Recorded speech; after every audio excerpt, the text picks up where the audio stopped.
Bueno, buenas noches a los alumnos de primero y supongo algunos de segundo que han quedado ahí conectados que se irán desconectando ahora para pasar al Lama. Acabamos de recibir los alumnos de segundo año una clase espectacular del pastor Emitián, pero a ustedes les viene algo también muy lindo ahora por delante. Es una clase muy, muy, muy profunda del pastor Maxi López Acebo en esta serie que estamos disfrutando en primer año que tiene que ver con la sanidad interior, con la liberación, y hoy puntualmente van a estar hablando del perdón, así que presten especial atención a esta clase, la importancia del perdón para nuestra vida, para perdonar a otros y perdonarnos a nosotros mismos también. Así que realmente tenemos la oportunidad de compartir una clase maravillosa del pastor, así que creo ahí saludando los de primer año, hay muchos ahí agradeciendo la clase del pastor Emitián, y a otros ya empezando a dar la bienvenida a los de primer año.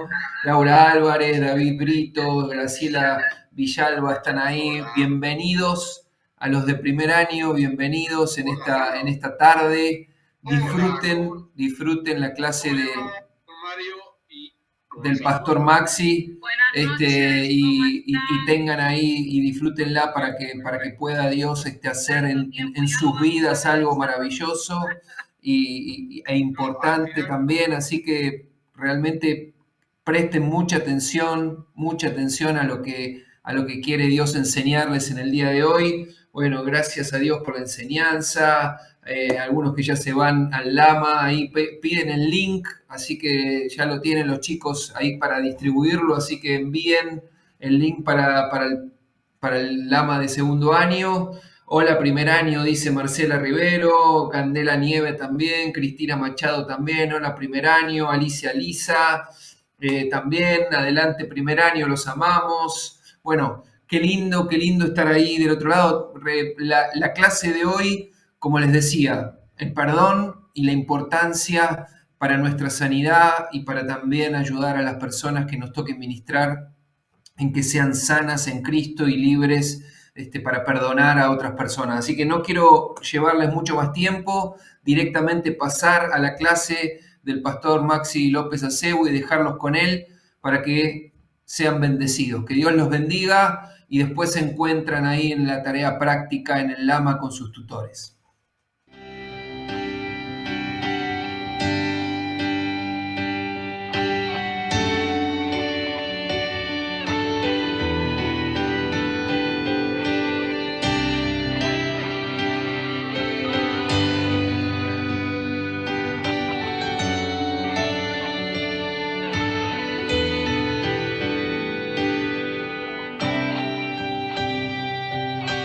¿Cómo les va? Aquí estamos en un tercer encuentro aprendiendo sobre sanidad interior y liberación. En los dos encuentros anteriores hablábamos acerca de los diferentes enfoques que uno debería tener a la hora de sentarse a tener una charla de sanidad interior y liberación, una charla de consejería pastoral, teniendo siempre en cuenta que las personas están en diferentes estadios, no todos están en la misma situación en su relación con el Señor. Y haciendo énfasis, decíamos, en tener bien claro hasta qué punto llegó su relación de intimidad con Cristo, hasta qué punto conocieron al Señor de la iglesia y no solamente a la iglesia del Señor, ¿no? Lo importante es que la gente conozca al Dios de la iglesia, que conozca al dueño de la iglesia y no solamente a nosotros. Y para eso es importante guiar a las personas en un encuentro personal, que muchas veces es liberador en sí mismo. El solo hecho de conocer a Jesús hace que las personas sean libres y nos ahorremos de orar por muchas cosas, por muchas ataduras, porque el Señor mismo las libera. Una cuestión fundamental acá. El tema de que una persona realmente haya tenido un compromiso, haya hecho una entrega real a Cristo y esté caminando con el Señor, no significa que ya esté libre de toda atadura, que ya esté libre de toda opresión del diablo. Dice la palabra que Él nos hace nuevas criaturas y que las cosas viejas pasaron, pero sabemos que la palabra dice van siendo hechas nuevas. Dios no nos hace nueva criatura y completamente limpios de todo en un solo día. De hecho, es un proceso que dura toda la vida. Si no, no pecaríamos más. Ya seríamos como los ángeles. Sin embargo, aquí estamos, luchando con nuestras debilidades y viviendo esta vida cristiana en la carne, pero en la fe en el Hijo de Dios, como dice la palabra. Entonces, vale la aclaración, ¿no? Que una persona tenga a Cristo no significa que no necesite liberación, que no necesite sanidad interior. Por mucho tiempo se luchó con este tema porque decían, si vos te entregaste a Cristo y oraste para recibir el Espíritu Santo, ya está, no necesitas hacer más nada, ya tu vida está cambiada. Realmente eso de una vida completamente nueva y sin ninguna atadura más, va a ser en el cielo, cuando tengamos realmente cuerpo nuevo y ya no estemos en este cuerpo de pecado, ¿no? Pero mientras tanto, mientras estamos acá, diría yo, durante toda nuestra vida vamos a seguir en un proceso de limpieza, de sanidad y de santificación. También hablábamos en el último encuentro acerca de desmitificar este tema de cuando las personas se manifiestan, de lo que el diablo nos puede hacer. Decíamos que si nosotros estamos consagrados, si tenemos fe en que realmente Jesús nos dio de su autoridad y nos puso a trabajar con Él, Él va a estar siempre como poderoso gigante respaldándonos y nosotros tenemos autoridad sobre todo gobierno de las tinieblas, sobre Satanás o cualquier demonio. Y que simplemente vamos a tener que ejercer esa autoridad cuando tengamos que sujetar a algún demonio que se manifiesta. Que decíamos, no pasa todo el tiempo, puede pasar alguna vez, pero no es algo que suceda todo el tiempo. Es más, nosotros deberíamos orar antes de encontrarnos con alguien para que eso no pase. Deberíamos sujetar todo espíritu inmundo antes de encontrarnos con las personas, para que cuando nos encontremos el diablo no esté interfiriendo en estas charlas que vamos a tener. Y en este tercer encuentro me gustaría que vayamos entrando un poquitito más en temas específicos de la administración. También tenemos que remarcar, lo dijimos la vez pasada, que sanidad interior y liberación no son dos cosas separadas. Dios a nosotros nos hizo uno, somos cuerpo, alma y espíritu, y así como Dios quiere hacer libre nuestro espíritu, quiere sanar nuestro corazón, nuestra alma, nuestros pensamientos, nuestro cuerpo, nosotros no podemos separar las dos cosas. Nosotros no podemos decirle a una persona que necesita liberación por un lado y sanidad de sus emociones por otro. Esto es una unidad y tenemos que entender a las personas como esa unidad, ¿no? Ahí en tercera de Juan 1:2, Juan le decía a Gallo que él oraba para que él sea prosperado en todas las cosas, así como prospera su alma. En la versión NBI dice, así como prosperas espiritualmente. Entonces, nosotros deberíamos trabajar en lo mismo, que las personas prosperen espiritualmente, que crezcan en el conocimiento del Señor, que crezcan en madurez espiritual, para que puedan prosperar en todo y para que sean libres de toda atadura. Y también decíamos que nosotros damos respuestas espirituales a problemas terrenales. No hay un problema económico simplemente cuando una persona viene a pedirnos consejería. Generalmente tenemos que indagar en los temas espirituales porque tal vez no sea solo un problema de administración. Tal vez hay un problema espiritual de fondo que necesita ser cortado. O tal vez hace falta que entienda principios espirituales para poder manejar su economía como la Biblia enseña. Lo mismo pasaría, por ejemplo, con una enfermedad. La enfermedad no siempre es solamente algo químico, biológico que pasa en el cuerpo. Hay muchas enfermedades que pueden tener una raíz espiritual. Y aún si no tuvieran solo una raíz espiritual, dice la palabra que estas señales seguirán a los que creen, que pondrán las manos sobre los enfermos y sanarán. Es decir, nosotros damos respuestas celestiales a problemas terrenales. Nosotros no nos podemos mover en el ámbito terrenal porque nosotros fuimos llamados a movernos en el ámbito espiritual. Y nosotros tenemos que buscar primeramente el reino de Dios y su justicia, tenemos que buscar las cosas de arriba. y de arriba vienen nuestras soluciones. Nosotros no tenemos soluciones terrenales, sino simplemente seríamos consejeros humanos, simplemente estaríamos haciendo coaching, pero nosotros no hacemos coaching, nosotros tratamos temas espirituales y tenemos el poder de Dios para manejar temas terrenales desde lo espiritual. Entonces, yendo ahora sí a un tema fundamental y que generalmente es raíz de muchas ataduras y de muchos procesos espirituales del diablo en las personas, vamos a hablar de un tema que muchas veces se habla, pero que me gustaría que profundicemos un poco para poder no solamente ministrarlo, sino explicarlo a las personas a las que estamos ministrando. Y estamos hablando del perdón. Sabemos que el perdón es una de las llaves más importantes para ser libres de las ataduras, ¿no? La falta de perdón generalmente ata a las personas con una de las ataduras más fuertes que decíamos, por ejemplo, que es el odio, ¿no? Una persona que no perdona va a estar atada al odio y va a estar sometida a la voluntad de Satanás, aun cuando quiere hacer la voluntad de Dios.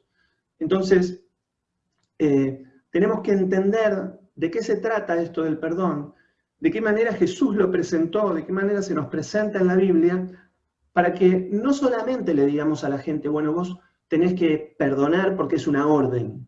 O sea, está bien que sea una orden, pero Jesús nos dio explicaciones. O sea, Jesús no solamente daba órdenes y no explicaba. Dice que a sus discípulos les explicaba cómo eran las cosas para que ellos las pudieran entender, las pudieran procesar y ahí las pudieran accionar espiritualmente, ¿no? Entonces, lo primero que tenemos que entender del perdón es que el perdón no es decir, bueno, acá no ha pasado nada, me olvido. Vieron que en el mundo la gente dice, ya está, olvídate, no pasó nada. Y en realidad no es así. Cuando alguien nos lastima y nos lastima mucho, lo último que podemos decir es acá no ha pasado nada. O cuando viene una persona a decirnos que la han lastimado mucho, nosotros no le podemos decir, bueno, entendelo, él tenía un problema emocional y por eso te maltrataba, te abusaba o te hacía tal o cual cosa. Uno tiene que explicar el trasfondo espiritual de lo que significa el perdón para que la persona a la que le va a costar muchísimo perdonar, con la ayuda de Dios y con la ayuda de la palabra, entendiendo cuáles son los principios espirituales que hay detrás, pueda hacerlo con la convicción de que lo que está haciendo no va a caer en saco roto, que lo que está haciendo no cae en la injusticia. Porque para mucha gente el perdón es una forma como de injusticia, como de impunidad, ¿no? Es como que le estuviéramos diciendo que lo deje impune al asesino de un familiar. Pero nosotros sabemos que el perdón no es ni injusticia ni impunidad, porque Dios es un Dios justo y dice que Él no puede pasar por alto la injusticia. Entonces, antes de hablar de perdón, tenemos que hablar de pedir y recibir perdón. Lo primero que uno debería ministrar en esto es que nosotros mismos, como hablábamos en los primeros encuentros, nosotros mismos pasamos de sufrir injusticias a hacer injusticia. Es decir, nosotros delante de Dios somos injustos. Entonces, si nosotros vamos a reclamar justicia, primero tenemos que reconocer nuestra propia injusticia. Porque de otra manera, Dios va a juzgar al otro, pero me va a juzgar a mí también. Ahora, ahí en 1 de Juan 1:9, dice la palabra bien claramente, que si confesamos nuestros pecados, Él es fiel y justo para perdonar nuestros pecados y limpiarnos de toda maldad. Es decir, la obra de Jesús en la cruz tiene que ver con esto, tiene que ver no con el pecado que otro cometió contra mí, sino con el pecado que yo mismo cometí contra otros y primeramente contra Dios. Entonces, el primer proceso al que tenemos que llevar a la gente es a entender que toda persona es injusta delante de Dios. Porque no hay uno que pueda levantar la mano delante de Dios y decir yo soy justo, porque dice que no hay ni uno solo, solamente Jesús. Y tenemos que llevarlos a entender lo que hizo Jesús y por qué lo hizo, ¿no? En Isaías 53, versículos 5 y 6, dice, Él fue traspasado por nuestras rebeliones y molido por nuestras iniquidades.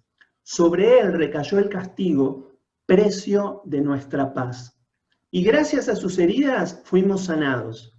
Todos andábamos perdidos como ovejas, cada uno seguía su propio camino, pero el Señor hizo recaer sobre Él la iniquidad de todos nosotros. Hasta que una persona no entienda su propia injusticia, difícilmente pueda pasar por un proceso de perdón a otros. Lo primero que tenemos que reconocer es la injusticia más grande de todas, que fue Jesús muriendo en una cruz por todos nosotros. Uno podría decir, ¿por qué el más justo de todos tenía que morir? Y ahí está el quid de la cuestión. Y ahí está lo que la justicia hace de parte de Dios por nosotros, ¿no? Jesús dijo, ahí en Mateo 18, del 21 al 35, dice que Pedro se acercó a Jesús y le preguntó, Señor, ¿cuántas veces tengo que perdonar a mi hermano que peca contra mí? ¿Hasta 7 veces? No te digo que hasta 7 veces, sino hasta 77 veces, le contestó Jesús. Por eso el reino de los cielos se parece a un rey que quiso ajustar cuentas con sus siervos. Al comenzar a hacerlo, se le presentó uno que le debía miles y miles de monedas de oro. Como él no tenía con qué pagar, el Señor mandó que lo vendieran a él, a su esposa y a sus hijos, y todo lo que tenía para así saldar la deuda. El siervo se postró delante de él, tenga paciencia conmigo, le rogó, y se lo pagaré todo. El Señor se compadeció de su siervo, le perdonó la deuda y lo dejó en libertad. Al salir aquel siervo se encontró con uno de sus compañeros que le debía 100 monedas de plata. El primero debía miles de monedas de oro. Y dice, lo agarró por el cuello y comenzó a estrangularlo. Págame lo que me debes, le exigió. Su compañero se postró delante de él. Ten paciencia conmigo, le rogó, y te lo pagaré. Pero él se negó. Más bien, fue y lo hizo meter en la cárcel hasta que pagara la deuda. Cuando los demás siervos vieron lo ocurrido, se entristecieron mucho y fueron a contarle a su señor todo lo que había sucedido. Entonces el Señor mandó llamar al siervo. Siervo malvado, le increpó, te perdoné toda aquella deuda porque me lo suplicaste. ¿No debías tú también haberte compadecido de tu compañero, así como me he compadecido de ti? Y enojado, su señor le entregó a los carceleros para que lo torturaran hasta que pagara todo lo que debía. Así también mi Padre Celestial los tratará a ustedes, a menos que cada uno perdone de corazón a su hermano. Entonces acá vemos a Pedro preguntando y a Jesús contestándole que tenía que perdonar 70 veces 7, es decir, siempre. Pero Jesús presenta una parábola, y bastante fuerte la parábola. Pero en esta parábola justamente está contenida toda la enseñanza del perdón de pecados, por el cual nosotros fuimos perdonados, por la muerte de Cristo, el derramamiento de su sangre, y está explicado lo que va a pasar si yo no aplico eso mismo a otros. Aun cuando Dios perdone mis pecados, si yo no aplico el perdón a otros, yo mismo voy a caer en condenación. Habiendo recibido perdón, lo voy a perder. Entonces, qué peligroso que es no perdonar. Por eso necesitamos guiar a las personas en este proceso y necesitamos ayudarlas a comprender espiritualmente cómo funciona el perdón. El perdón funciona primeramente porque Dios es un Dios justo que hizo morir al más justo de todos y puso sobre él todas nuestras injusticias.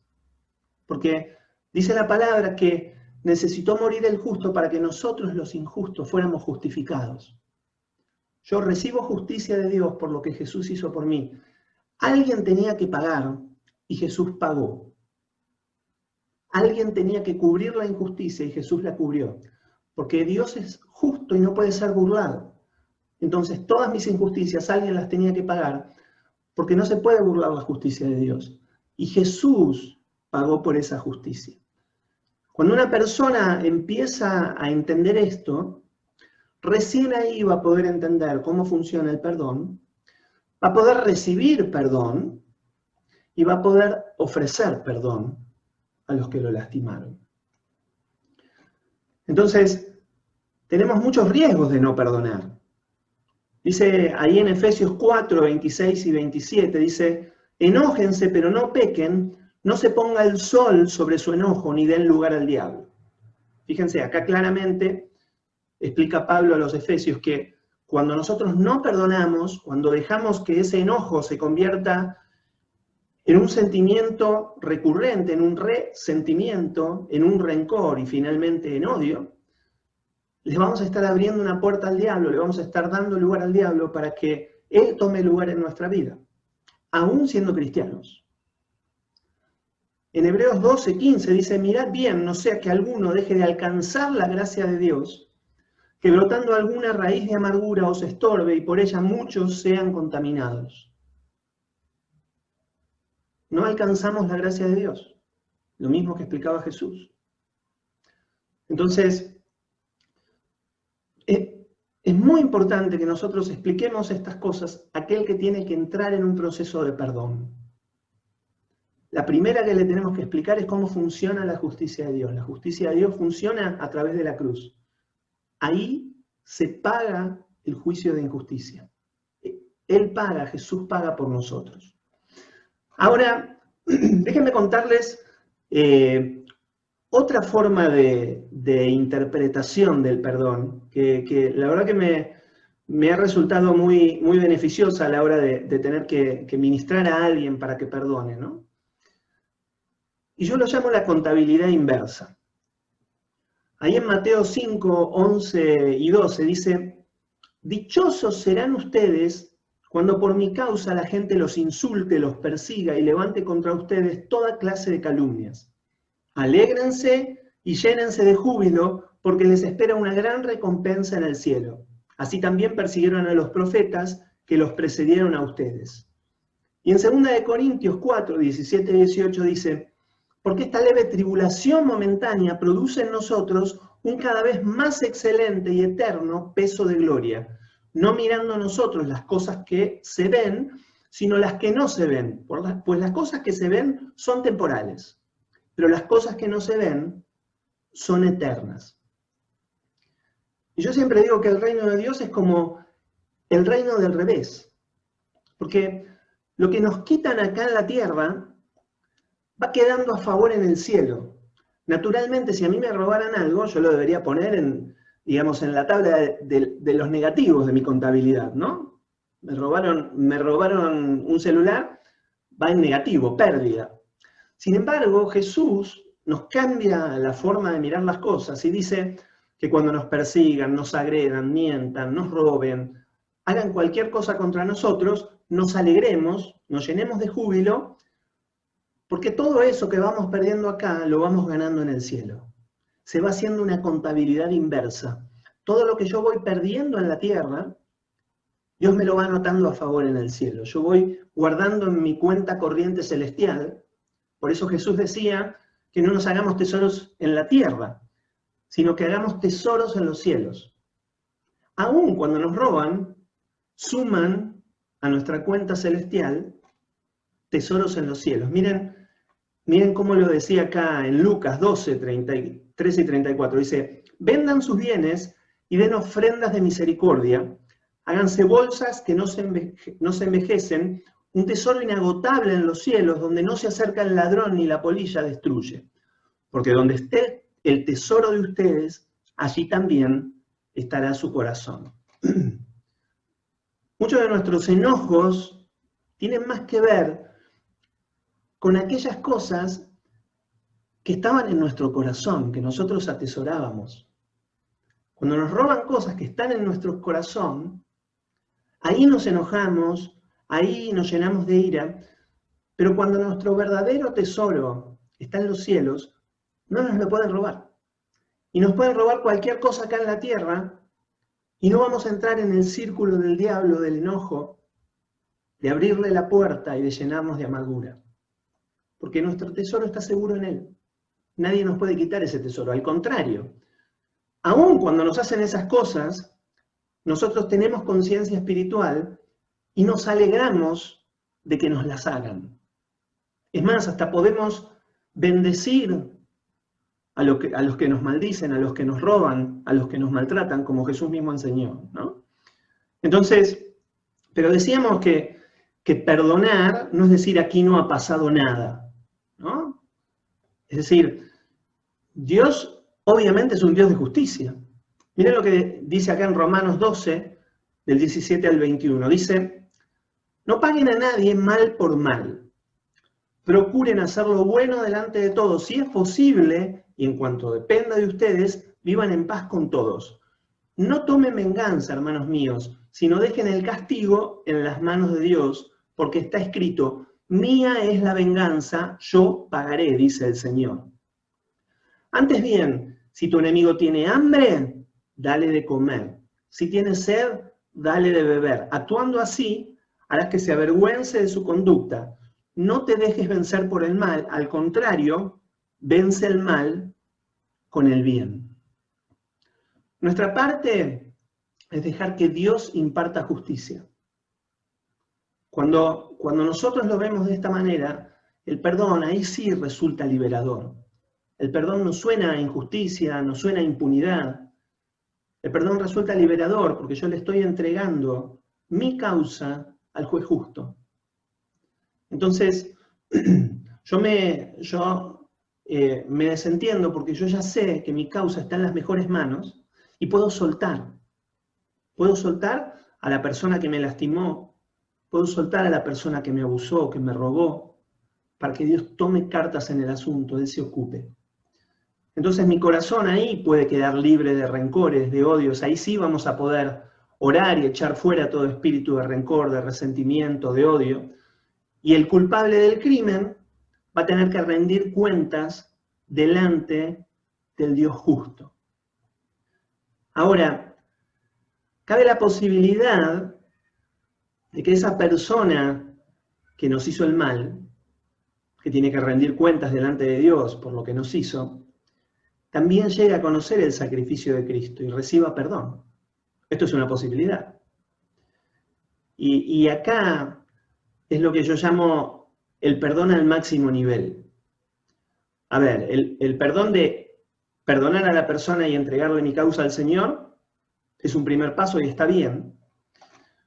Pero en realidad, cuando el Señor moldea nuestro corazón lo suficiente para poder sentir como Él siente, nosotros también vamos a anhelar que la persona se arrepienta delante de Dios en vez de recibir ese castigo.